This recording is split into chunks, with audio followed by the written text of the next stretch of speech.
I just want to end on the gold ETF. The money just keeps coming into it, guys. I think we've had the highest level of shares outstanding since 2013. Gold itself, the price of gold is the highest level since 2013, but the money just keeps pouring in. Anybody want to jump in on this? When is it going to... I guess it makes some sense. I'm just amazed because the creations are been really steady this year. Well, Bob, it's one of those things where you've seen that the hedging from gold has really worked over the last 30, 40 years. And central banks have also been piling into gold, too. On top of that, gold demand, especially in emerging market countries, as many of these emerging market countries have enjoyed the growth of global economies. You've got the middle class that's buying gold. That's where most of the demand is coming from, for sure. But on top of that, supply has been really tough because it's not that inexpensive to get an ounce of gold out of the ground the way it used to be. Yeah, and the refiners, some of them are shut down too.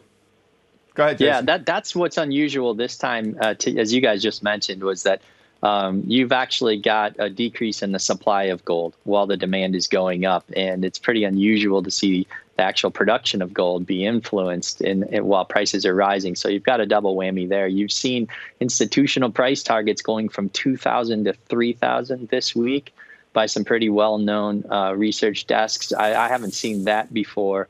It does remind me a little bit of the spike in gold we saw following the 08-09 financial crisis and the stimulus that was enacted then. And I guess this time will be interesting to see, are people buying gold because of inflation fears? Obviously, the inflation didn't pan out, and we saw a huge retracement. On the other hand, gold has done pretty well over the decades, and so it's not that you want to short gold long term, but it'll be interesting to see how sustainable the demand side is, and especially as supply comes back online.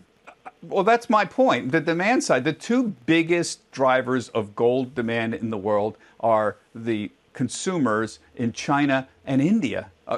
The demand is down there. Certainly the demand for jewelry is going to be way down.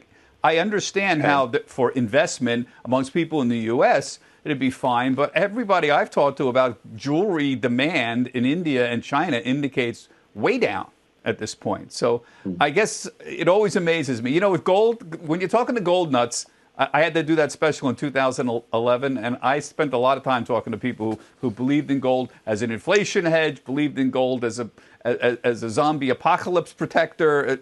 Gold attracts a lot of emotions around people, and it always amazes me. I have to say, I gained a lot more respect for gold recently, though. Well, the only the only ETF to see more inflows in the past week than USO has been GLD. So I guess you can pair those two commodities together. Yeah. I would also just add in there that from a sorry, I was just going to say low interest rates globally now for the foreseeable future is also a tailwind for gold. There's another one, inflation hedge, low interest rate protector, zombie apocalypse shield. It's anything you want it to be, folks.